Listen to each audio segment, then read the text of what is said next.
confused about what coercive control actually is? Do you think you might be experiencing coercive control, but the examples you hear always sound so much more worse than what you're experiencing?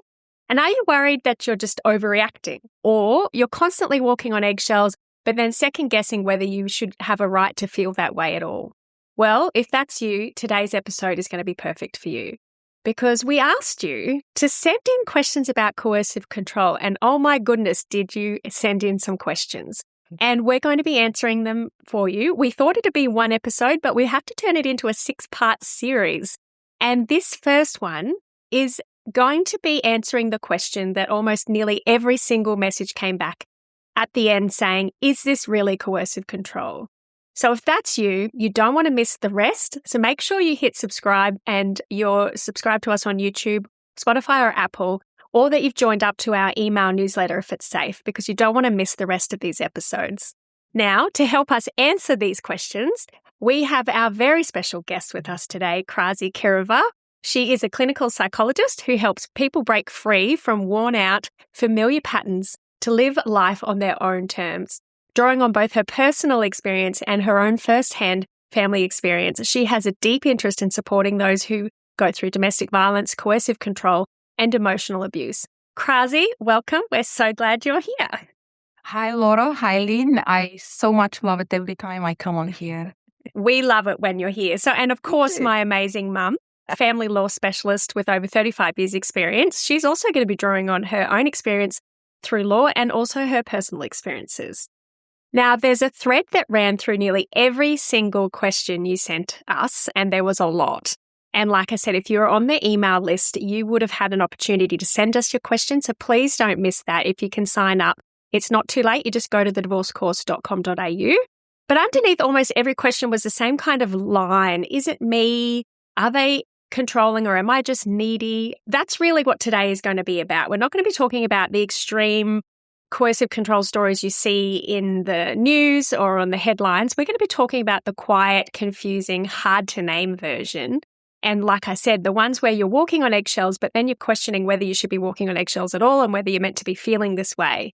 But before we get started, just a reminder to you all that everything we share today is general education. It's not legal advice. And it's not a diagnosis psychologically of your own situation either. Obviously, as well, there's going to be a trigger warning because we're going to be talking about coercive control and abuse. And if anything lands a little too close today, please be gentle with yourself and reach out for support. We'll give you the numbers again at the end, but you can call 1-800-RESPECT if you're experiencing any of this. Or you can call Lifeline on 13 11 14 if you feel triggered.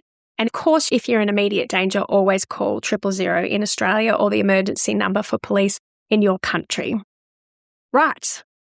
Thank you so much to come along today, both of you, for such a serious question and topic that it's getting confusing. There's a lot of information out there and a lot of people talking about it. And I don't think it's very clear for anyone, legally or psychologically at the moment. Hello, I'm Laura, divorced mother of 3, and I'm here with my mother, Lynette Galvin, with 35 years experience in family law.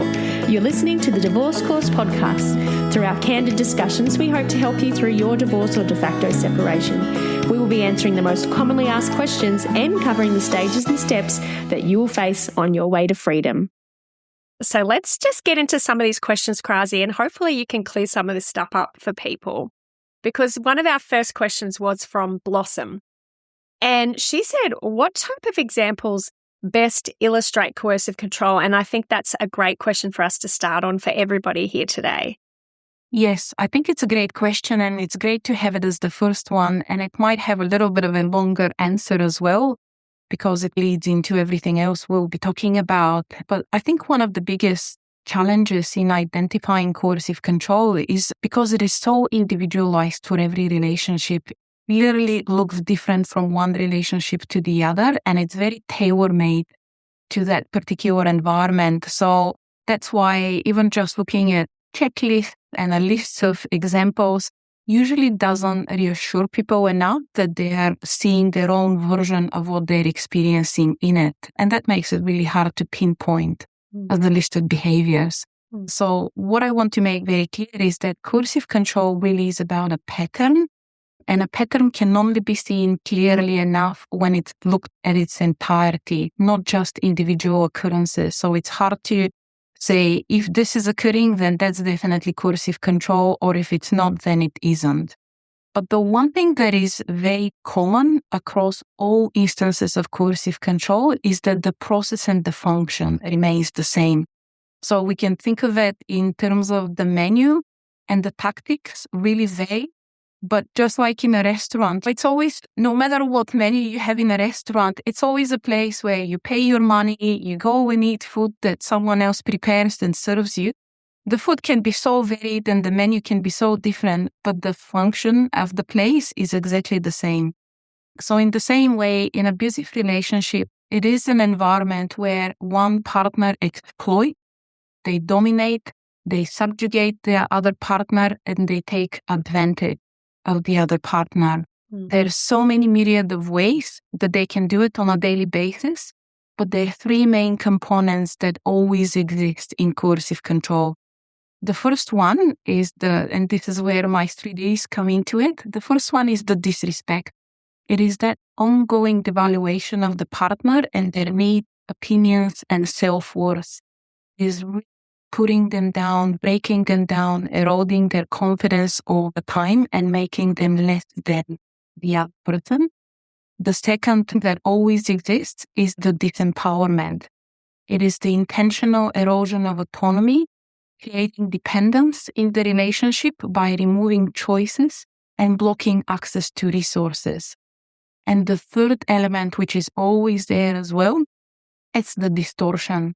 So this is really the management of reality to create confusion in the relationship, to really conceal the abuse, not just from the partner, but also from everyone around them, and to generate self-blame in the relationship. Well, those are the three elements that are always there. Coercive control is always a pattern, but the menu and the tactics can vary incredibly across each situation. I love how you break it down into the 3Ds. And if anyone hasn't ever listened to our episodes before, we do a full in-depth deep dive with Krasi into what the 3Ds are of coercive control. So please go listen to that episode. Now, Mum, before we move on to some more situational questions from listeners, what is the definition of coercive control, or how is coercive control looked at differently from a psychological point of view to a legal point of view for family court? I don't think it is looked at differently in terms of identifying the behaviours, but the way that it's applied at law is different, right? And so Section 4, capital A, capital B of the Family Law Act sets out in the definitions some examples of coercive control, and they're very helpful. But people might think that if they're not in that list, then it's not really coercive control. And then, of course, once you establish that it is coercive control and the court accepts that you've been in a coercively controlling relationship, then many consequences flow from that. And because coercive control is family violence, it impacts on time the children can spend with the controlling person. And in property, the court looks at whether that coercive control impacted you so much during the relationship that your contributions were made harder or more arduous, the court says.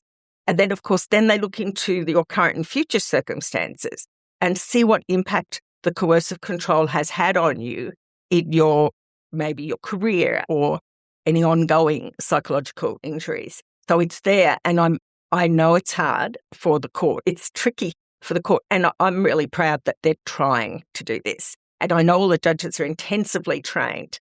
So here's hoping. And I just wanted to also highlight the distinction between coercive control identified by family court as opposed to coercive control identified by the criminal courts. So can you just a short couple of explanations on that so people understand the difference? Yes. So coercive control as a criminal offence has the test of beyond reasonable doubt.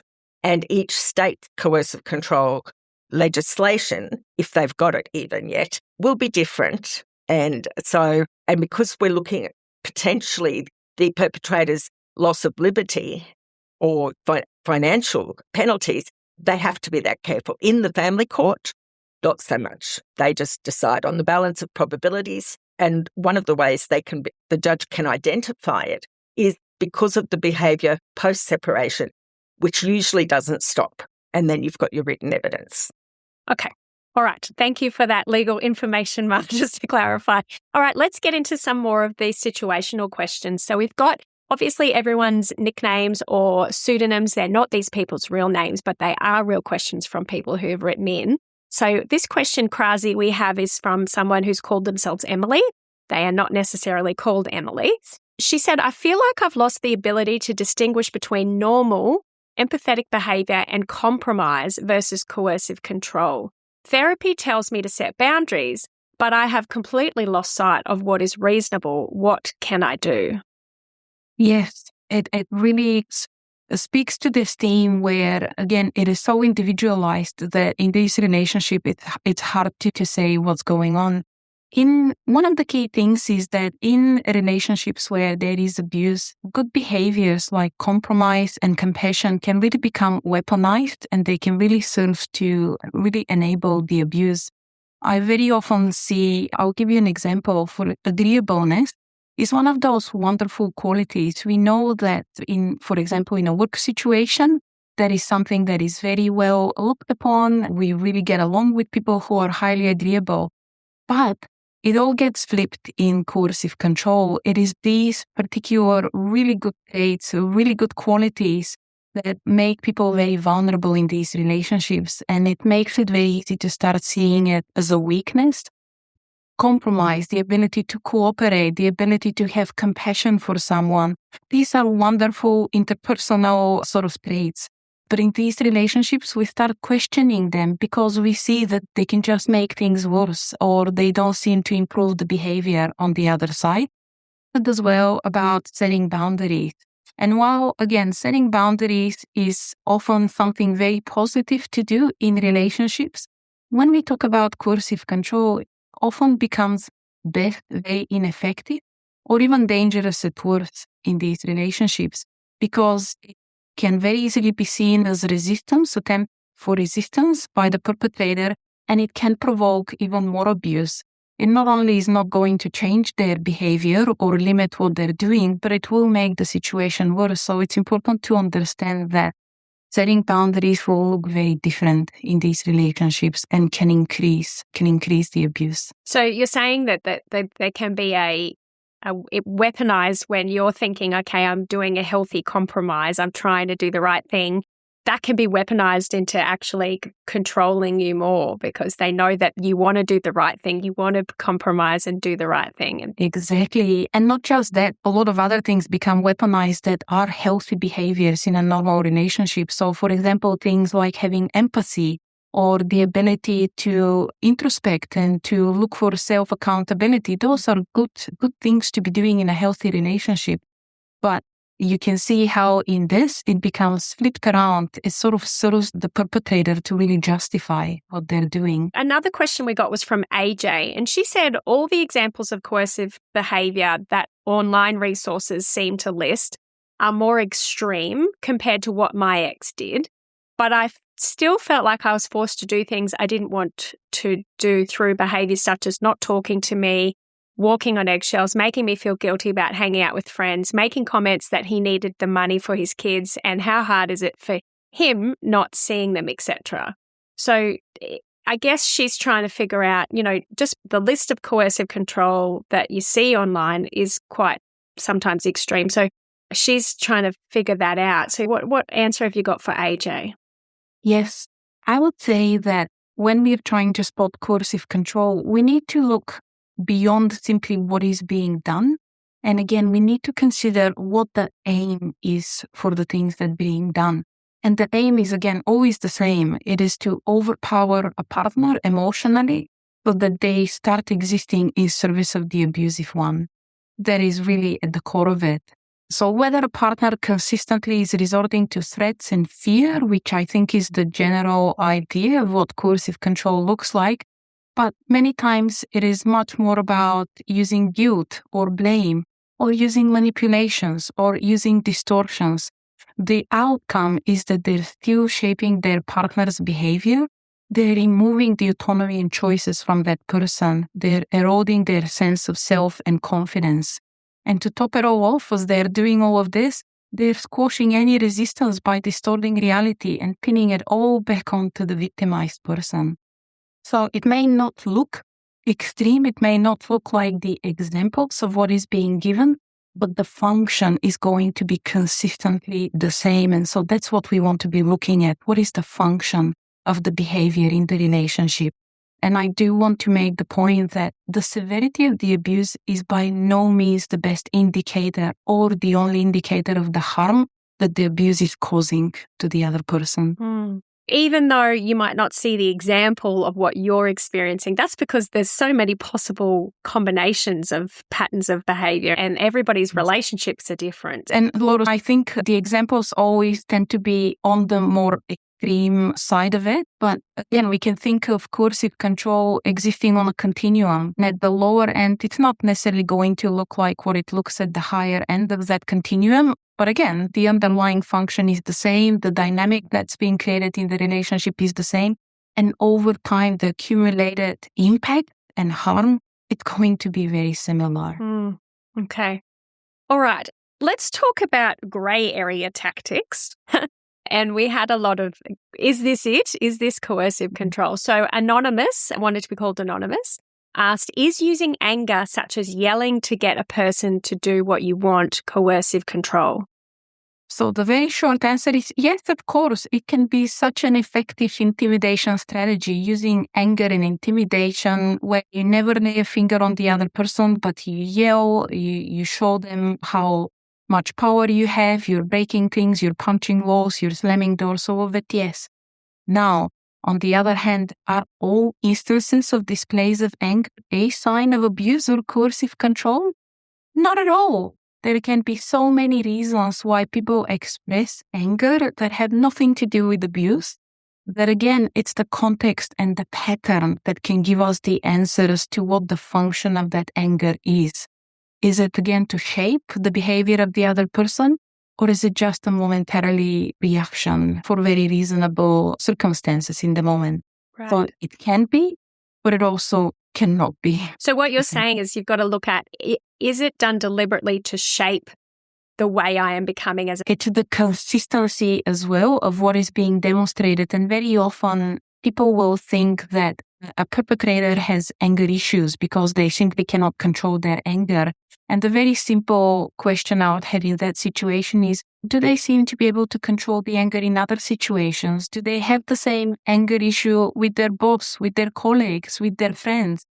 Or do they only seem to have the anger issue at home, in private, in the family environment? Because that tells you so much about their capacity to choose how to display the anger and the function of that anger. Next question we've got, could there be coercive control without the financial control aspect? Yes, absolutely. So anything can be on or off the menu of coercive control. It is so highly individualized. So while financial abuse is a very frequent component, it is very common, it can look also very differently in different relationships. So for instance, it may be that all the financial decisions and responsibilities are placed on the victimized person. So it's them that carry all the responsibility, and which really absolves the abuser of any worry, any responsibility in the relationship of having to carry that load. So in that case, we can think even more of an evasion of what should be common family duties rather than one person taking it over. So it can look different. Okay. All right. Then the question from Liz in a grey area kind of thing is, if someone repeatedly pressures you to agree to do something you don't want to do, is that coercive control? They would constantly remind you of the impact you are having by not agreeing to their wishes.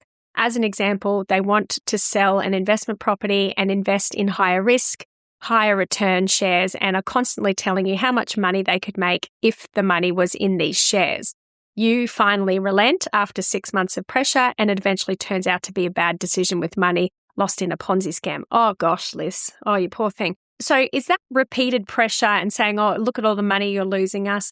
Is that coercive control to push you into doing something you don't want to do? it absolutely can be part of the pattern of coercive control. Again, on its own, nothing, one or two things on their own constitute coercive control. But when we expand the lens and when we look at everything else that is going in the relationship, if this is part of a consistent pattern of, for example, really chronically monopolizing what should be joint decisions in a relationship, then that in itself is a key feature of emotional abuse and coercive control. And we're going to find it not just when it comes to financial decisions, but we're going to find it in all these other areas of the relationship as well.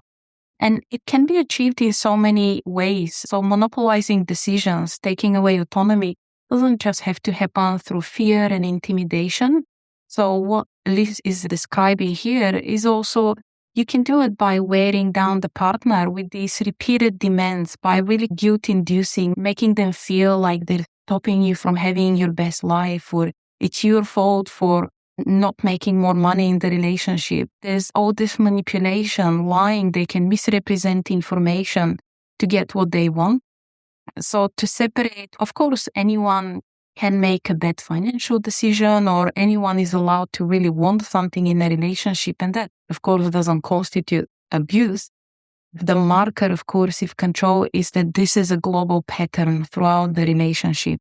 The taking over of decisions, the really having it your way every single time through various means, yeah, that is abuse. So not losing the money, though, that's just unfortunately a consequence of a silly decision that guy has made. But the pressure and the relentlessness could be a tactic that, and if you're looking, like you're saying, look at everything in your relationship. And if that is part of a pattern that's constantly You're seeing, oh, hang on, every time we have a decision to make, I'm getting that pressure and that relentlessness, and I'm always giving in, then that could be a sign of coercive control. Yes, and it's going to spread out not just on financial decisions. It's going to be about what we do with the children, how we spend family holidays, what do we do, our social sort of interactions, how do I make a decision when it comes to my own career? Do I still have to go through that process?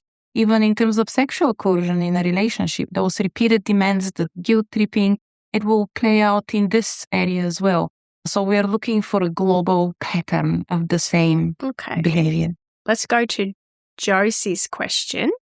When I send an email with items for discussion with some urgent finance items and a suggested day to subsequently catch up to talk about them, the response is that he's not available on the day suggested with no alternative time, and he tells me the email will be read tomorrow.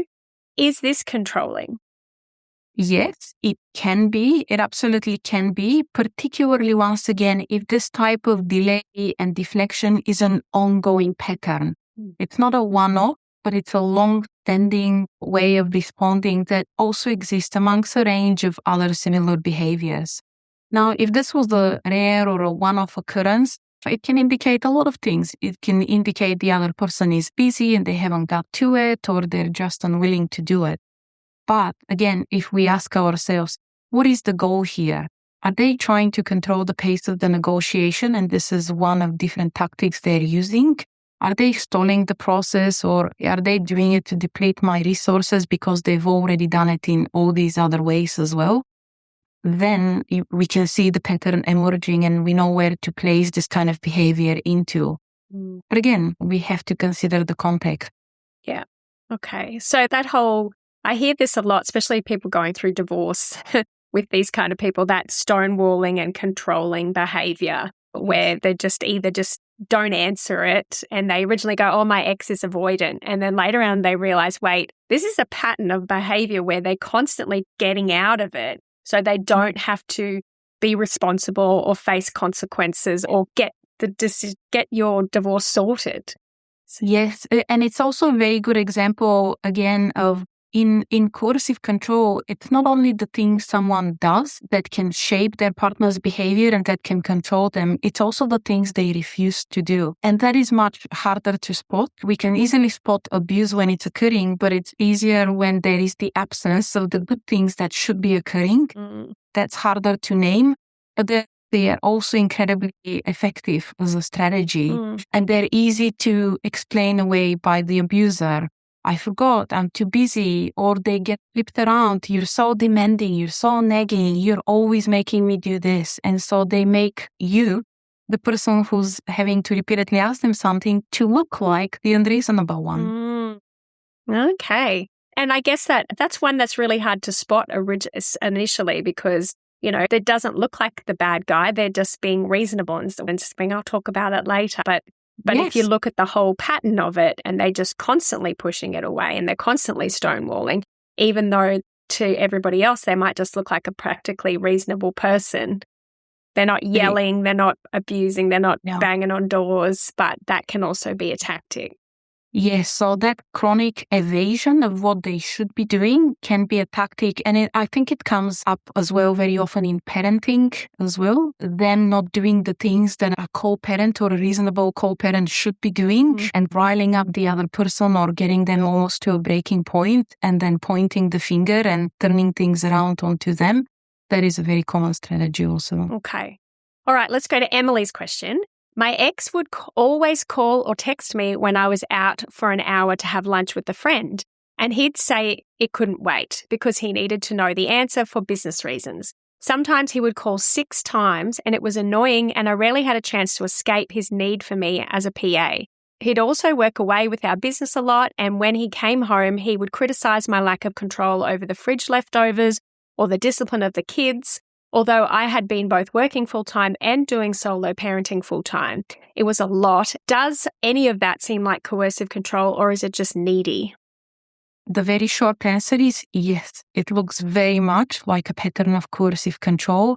And it really talks to, again, one of those core elements of the exploitation of the partner in the relationship. So what Emily is describing here, wanting to demanding to have access to the partner at any point for any reason, always expecting them to remain priority above all else, benefiting from the labor of the partner and their caring responsibilities, while it's the abuser that gets to progress their own career and accumulate the benefits out of it.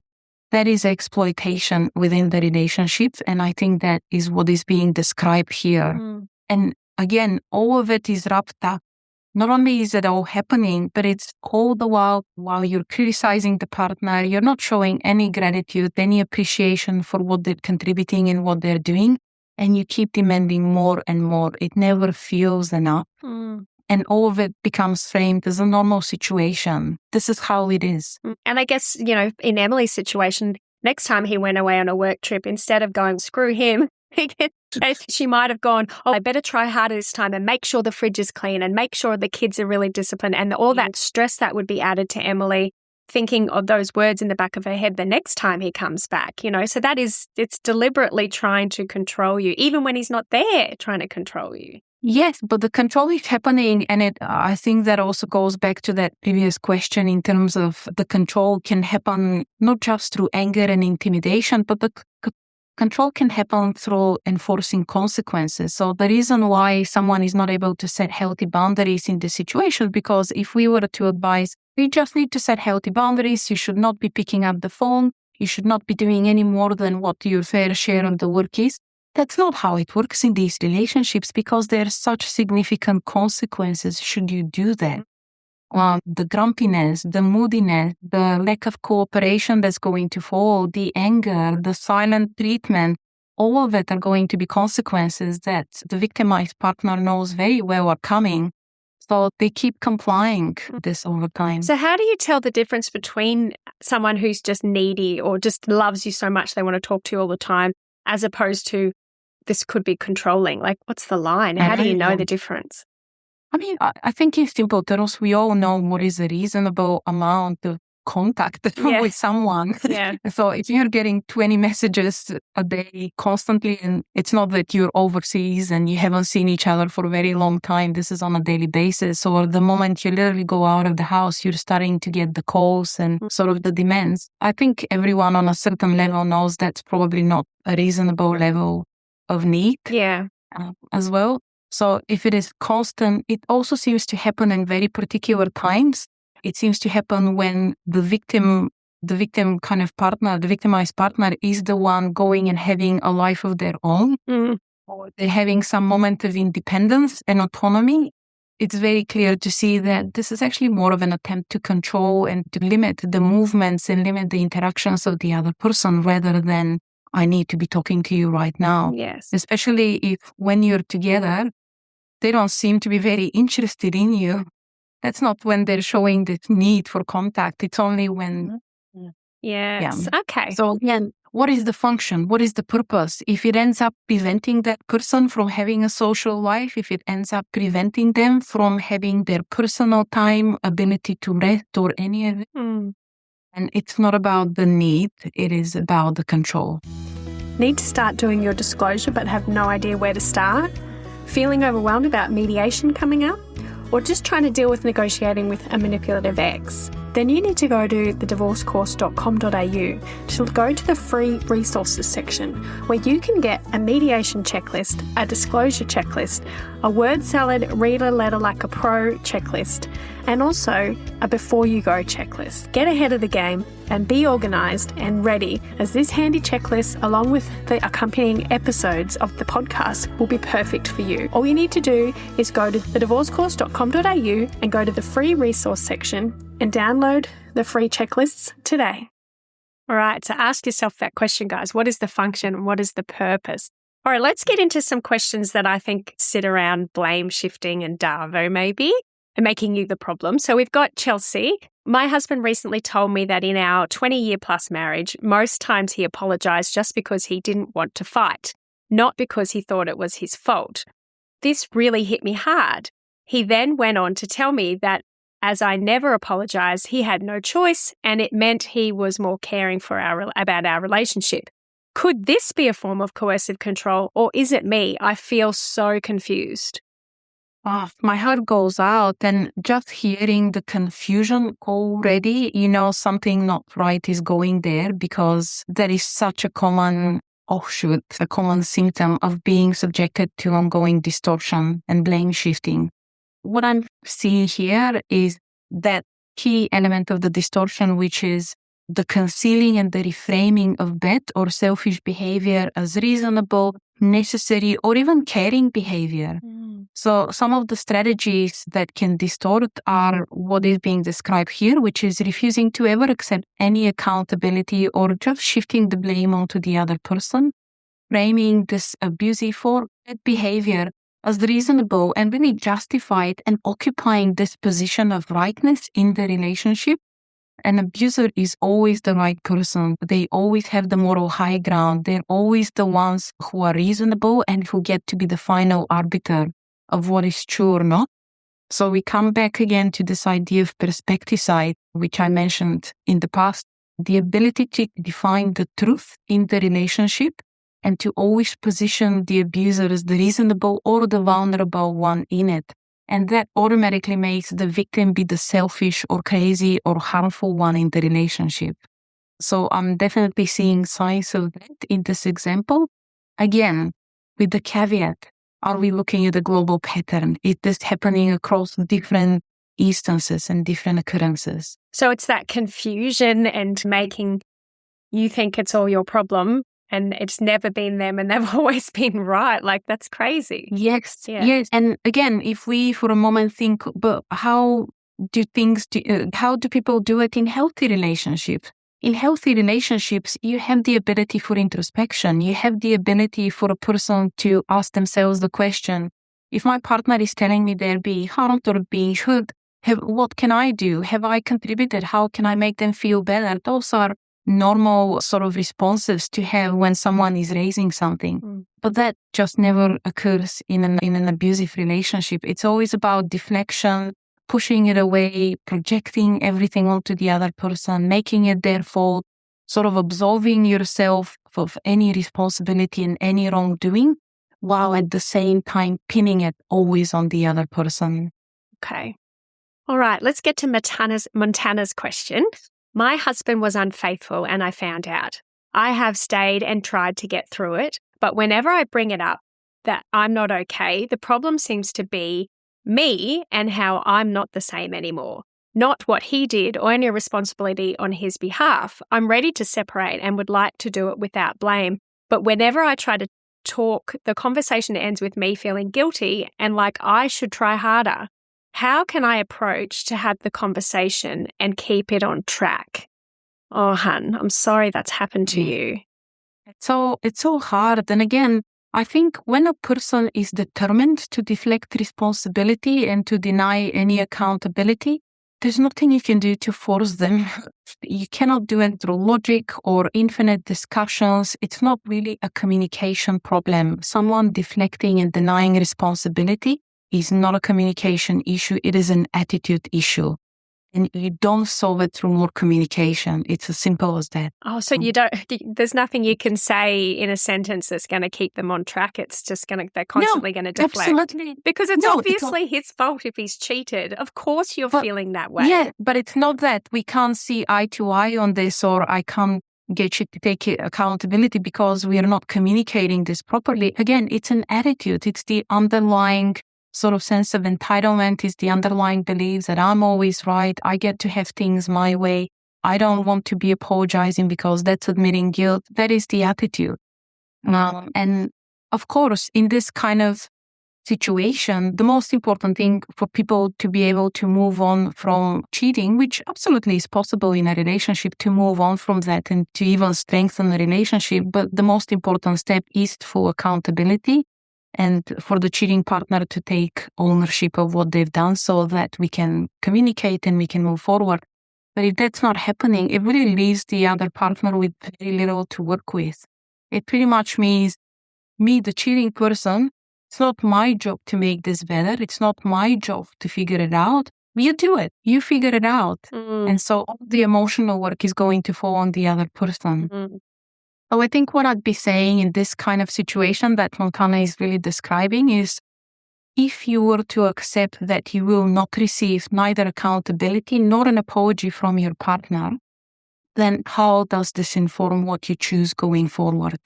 Rather than trying to receive that and then decide, if we accept that's not going to happen, what does that mean for your choice going forward? Yeah. Okay. And big hugs to you too, hun. Now, Krasi, I know you wanted to put a call out to our listeners for something special that you're doing. So do you want to tell us what it is that you're doing? And then we're going to get on to some more questions. Thank you so much for this opportunity. I am so keen to put out a call to our listeners because I really want the voices of the people who have lived through coercive control and domestic violence to be heard loud and clear within my own profession. So I have been invited to present on coercive control at the upcoming Australian National Psychology Conference later in the year. And while I can talk about all the research and my own clinical experience, I think nothing is more powerful than hearing directly from those that have lived through it. So I want to put out a call to people. If you have experienced coercive control, I want to hear from you. What do you wish that psychologists and therapists understood about this topic? You have probably at some point gone either to counseling and had a positive or a negative experience, or maybe you have gone to couples therapy. Maybe you have been in a situation where you've had to see a family report writer. So please tell me, what did you need from us as professionals that maybe you didn't receive? Or what made a difference by someone that got it right? What do you want us as a profession, as therapists and psychologists to know so that we can better support you and also your children? So my hope is that by being able to share people's stories, people's words, and people's advice, we can all become better informed and better equipped as professionals. Well, that's important work, Krasi. And I think there's a lot of people listening today that have a story or an experience or some tips for psychologists or family report writers or anyone on that. If you could get it out to the Australian psychologist people. Yes, just to the profession. Yeah, to get it out to the profession, because I think there's just not enough being done at the moment. So I'm so happy that you're doing it. So what we'll do, guys, is we'll put a link to a type form where you can leave your little comment. So you're not leaving your email address or anything like that. You can use a fake name, a pseudonym. Don't put last names. And you can also, if you want, record audio, because Krasi wants to potentially play some of your... If someone is comfortable. If someone's willing, with that yes. to play some of your voices to the... What are they called again, Krasi? Professionals, to all the other professionals. All the other professionals at the conference, just so they get it. Because I do think sometimes, no offense to you, Krasi, and no offense to lawyers, But I do think sometimes if they haven't lived it, they don't get it. And I think this is your opportunity to get that message out to them. So I will put the link in the show notes below, and you can click on that link and you can tell us what you want to say or say it to them in words or in audio. It's up to you guys. So thank you so much for this opportunity. Please let them know. Let us know and let them know so we can all do a better job of supporting you. Let's make Australia a better place, hey? So let's get into a couple more questions. These ones I think go more into like punishment and withdrawal behaviours. So we've got Flossie, and her question, is this considered emotional abuse? When you and your partner are dealing with a situation involving your child and ex from a previous relationship, and he gives you 3 options on how to deal with it. You don't like any of the options and do what you feel is best for you and your relationship with your child. Your partner then calls you an effing idiot and gives you the silent treatment for 4 days. They then try to start a conversation like nothing happened. For context, we also have another young child together, and I was also 2 weeks away from my due date at the time. So is this considered emotional abuse? All right. So again, we are looking and not just at individual and one-off instances, but we are looking at the overall pattern and the relationship dynamic. Is this happening recurrently over time and in various contexts? And in this instance, by what is being described by Flossie, yes, I think there are a number of really concerning behaviors that really point toward a pattern of emotional abuse within this relationship. So what I'm hearing and what I'm spotting is that there are definitely attempts to monopolize parenting decisions. I think from Flossie's example, it seems like the child is probably from a previous relationship. So it's a parenting decision that they're trying to make where the partner is really trying to override or so really inserting that. Then there is the prolonged silent treatment that is being obviously used as punishment. And doing that for 4 days is not insignificant by any means. There's verbal attacks, there's a very demeaning attitude, there's just callousness in what they're doing because they're acting in this way during a very vulnerable time for Flossie. Obviously, she's pregnant and very close to a due date. But there's also that lack of consideration of the partner's physical and medical needs to do this when they're almost about to give birth. So there's a range of concerning behaviors here. It's not just 1 or 2 things we can point. So I would be saying, yes, this definitely points to emotional abuse. Yeah. And I think sometimes you don't realize it when you're in it, but silent treatment, it's not a communication style. It's literally a behavior and a punishment to get, to you to do what they want or to punish you because you didn't do what they want, really. Yes, and this is very different. That's why I call it punitive treatment, because it is very different from when people need to regulate themselves in a heated situation. They need to step away, they need to calm themselves down, or they're very hurt, so they need to treat for a while until they feel they can come back to the conversation or to the other person. That's not what we're talking about. This is very intentional. It aims to really shut down the conversation, to really show disapproval, to make things very difficult for the other person. It is punitive and controlling in nature, and that's why they can be very prolonged. I mean, I have heard of examples, Laura, where it once went on for 3 months in a household. 3 months of someone not talking to you, including in front of the children, doing it very demonstratively. I mean, what better way than this to erase a partner from the relationship? That's terrible. Okay. Yeah. All right. And now Elle's question. This is quite triggering. So if anyone is triggered by this, please call 13 11 14 Lifeline. And I just want to reach into the AirPods or headphones you guys have and give you big hugs. But Elle, your question is, when I'm sick or in pain and I need him to step up and take over, why does he step back and do even less than usual? Yes. Emotional abuse really rests on the presumption that one partner exists to serve the needs of the other, right? That's at the core of it. And if that other partner is not able to perform their duty when they're sick or they're indisposed or they're for some reason unavailable, this really angers the abuser.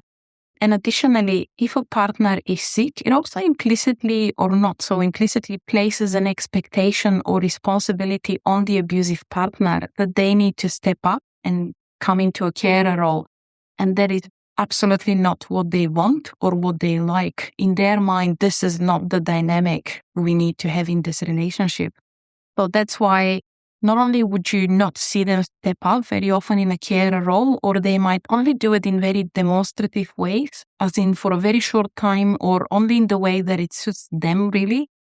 But also they get often quite angry and grumpy about it. They don't like being forced out of their entitled position of being center of attention in the relationship. Yeah, so it's very painful, but it's a very common occurrence that happens. People really struggle to understand because it does seem very chaos in those moments. And also, I think it really can occur towards children as well. This kind of neglect of the children's needs also is very often observable as well. So you say emotional abuse. Is that part of coercive control? Yes, I know. Sometimes I use the word interchangeably, and sometimes they can indicate different things. The way I like to think about it is that emotional abuse is absolutely always a core part of coercive control. You cannot have coercive control without emotional abuse. But I think you can absolutely have emotional abuse that doesn't escalate to the level of coercive control.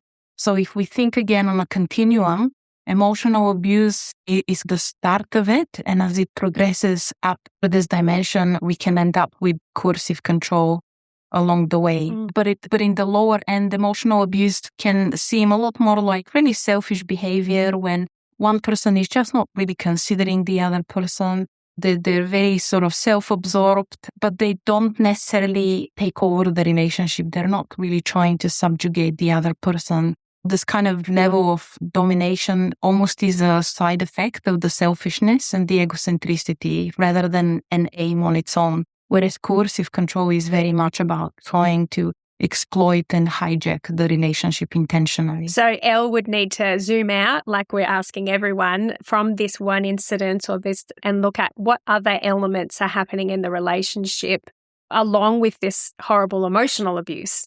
Yes. To see if coercive control is happening. Yes. But one other point I want to make as well is that research has repeatedly shown that the most harmful elements of coercive control are not the physical. It's not the physical abuse.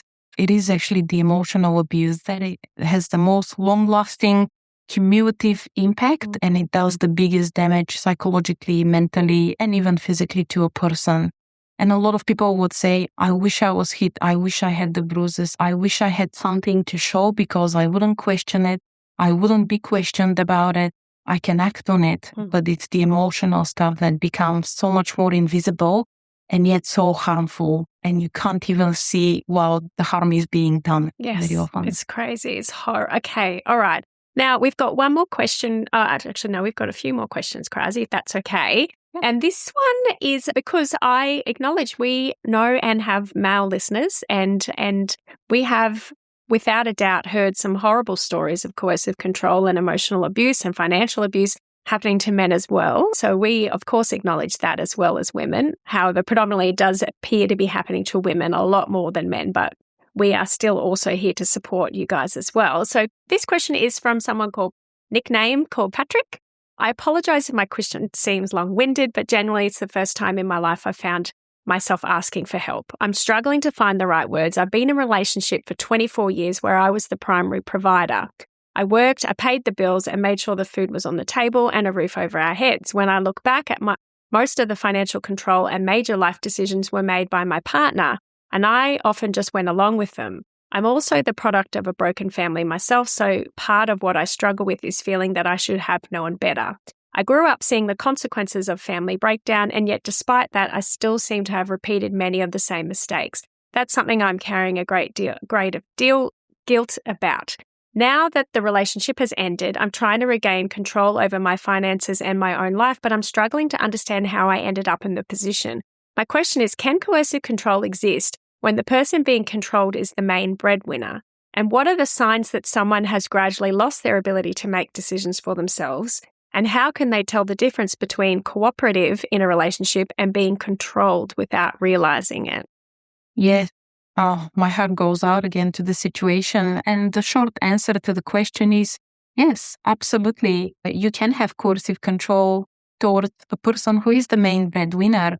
Because like we say, an abusive partner will exploit the resources of their partner. So having the victim be the main breadwinner in the relationship can be such a convenient setup.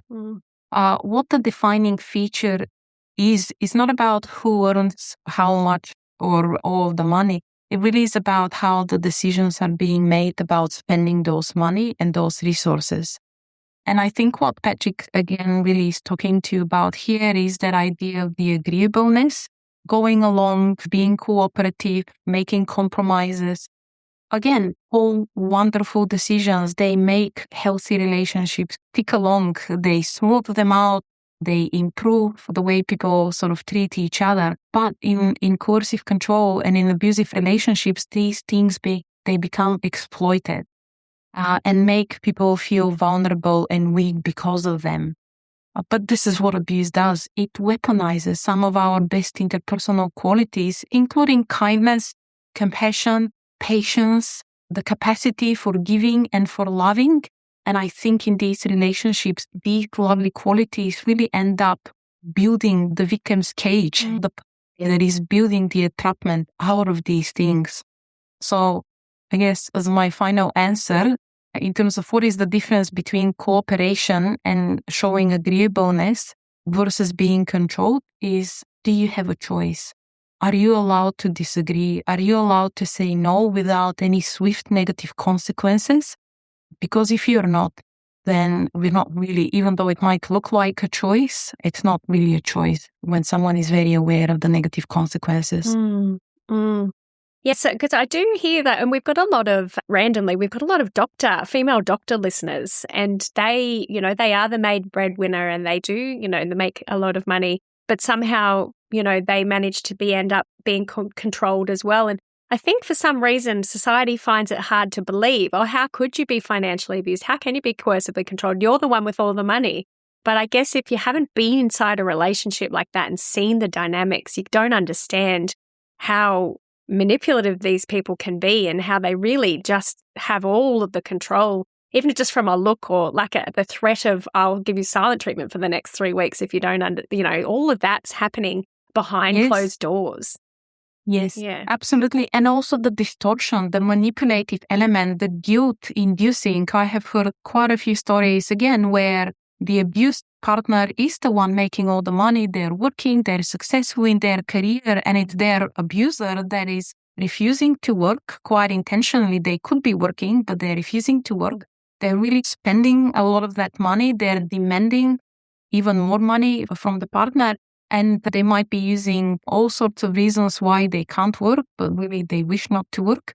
And they're framing it as very selfish, or even making the abused person come out as the controlling one because they're the ones earning the money, even though the decision really is not made by them whatsoever about how it's being spent. And don't worry, guys, if you're listening, because I know the flip side of that is there are plenty of main bread earners out there and a lot of homemakers, and they saying, you can't control me. And there's that whole opposite dynamic the other way. So don't worry, we've got an episode coming up in the 6-part series to help you guys as well, because we do know that sometimes when you're not the main breadwinner or you don't earn any money, then it's even easier to financially control you. So don't worry, we haven't forgotten about you. Now let's get to the last question for this episode. And then next episode we're going to do in this 6-part series is going to be navigating life while you're still in the situation. So what coping strategies and the things that you need to realize and recognize in the dynamic that you're going through in your day-to-day life if you haven't left yet, if you're stuck under the same roof, if you haven't actually separated, or if you're going through the divorce process. Krasi's going to help us with the questions that we've received from you guys to answer those. But let's get to the last question for today, and that is from Gwen. And she said, why does someone need to control and manipulate another person so completely, especially when someone they claim to love? How do they make sense of their own behavior? And how do survivors heal when they may never receive honest accountability or remorse from the person who abused them? What a beautiful framed question, Gwen. But Krasi, please give us the answer. Why do they do this? Laura, if I could, I probably would solve all the problems of abuse in relationships. But look, it's such a big question. And I myself have probably spent hours and hours pondering on this, coming up with various explanations at various times. And I think all of them are relevant and true and exist at the same time. So in a way, the answer to this question is actually quite complex and multidimensional. I don't think it resides simply in factors that are individual about an abuser, because I think these are very relevant, but there are also factors to do with intent and motivation. And like I say, the functionality of this kind of behavior within a relationship. And also there are wider societal factors as well that we cannot ignore. So I think all of them interplay and make quite an individualized explanation for each separate occurrence. So I wish I could give a simple answer to that, but I think all of them apply. I think there's something to be said about the mental state and the kind of psychological makeup of a person who would use abuse in a relationship. Sometimes I've wondered if there is probably another attachment style we haven't yet named and recognized. You know, how we have an anxious attachment style, secure attachment style, and a defaulting attachment style. I think there's something to say about an anxious controlling attachment style. Yeah. Because I really see that out in these relationships, there is an anxiety underneath that is being managed through controlling behaviors. And I think that's very much what's at play. Do you heal? Do you have to? Because I've heard the phrase, you can't make sense of crazy. And I know that coercive controlling, there's no crazy in it. It's deliberate, it's strategic, it's planned. They know they're doing it. But does it help you heal if you understand the reason they're doing it? Yes, absolutely. And it's not just the reason why they're doing it, but making sense of their behavior overall. Okay. So that is part of making sense why they do it, because if you don't make any sense of it, you will just be left with their narrative, which is because you deserve it. That is the narrative you're being left with within the relationship. You deserve this kind of behavior. You're not good enough. You make me do it. It's your fault. You're the problem. So in order to really break out from that, you need to understand, you need to have a different explanation than that about why it is happening.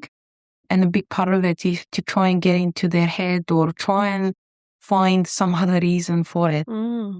Now, whether you're going to find it or not is a whole different question. But it comes to that idea of an abuser is a person with a very distorted way of making sense of the world in general, I think. And that distortion in itself is probably the biggest barrier to any meaningful change for them really going forward. Because again, it's not a mental health issue. It's not a past trauma issue. It's not a substance abuse issue when people use abuse in relationships. It really is an attitude and a system of beliefs issue at the end of the day that is shaped by societal expectations as well and certain cultural norms that support it. But at the end of the day, if a person doesn't see any problem with it or they're constantly absolving themselves of accountability, then that is not going to lead to any meaningful change of their behavior. So we do have an episode we'll be recording with questions about healing. But just to end on this, do you see people who have experienced coercive control come out the other side healed and in healthy relationships? Yes, absolutely.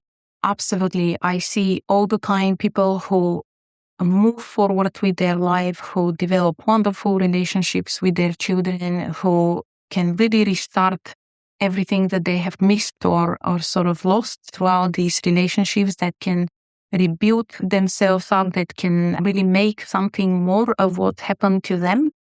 It is a process. It does take time. You do need a village around you as you move forward, and it's not a straight line, and it's not like a Hollywood movie where you have the happy ending and the credits roll and that's it. Life is wonderful from here on, because for any person, life has its ups and downs anyway. But yes, people heal, people pull themselves together, people have meaningful relationships, people rebuild trust, and they absolutely can enter into healthy relationships into the future. Wonderful. All right. That's a good positive note that we can end on. Again, if anyone has felt triggered by today, please call 13 11 14 Lifeline. And of course, if you've experienced any or you're thinking, is it coercive control? Is this emotional abuse? Call 1-800-RESPECT and just talk to someone about it and just get some feedback and a better understanding of your position by someone who's outside of the relationship can always be a good reality check. Now, moving forwards, Krasi, we will be doing another episode, like I said, navigating life while you're still in the situation. And don't forget, everyone, we have down below in the comments section, in the show notes, you can click on that link and send what message it is that you want to send to the practitioners and therapists and psychologists who are dealing with these people and these situations. What do you want them to know? What experiences have you had? How could they make things better? So thank you, Krasi, for coming along today. And thank you, Mum, as well. And we will be in touch with you shortly with another episode. Thank you so much. Thank you, Laura. I look forward to the next episode as well. If you found this podcast helpful, we'd love it if you could rate, review, and subscribe. By doing so, you are spreading the word to help someone else just like you. Lynn would like to remind you that this podcast is general advice only, and you should always get legal advice in relation to your particular situation. And remember that the Australian laws may have changed since recording,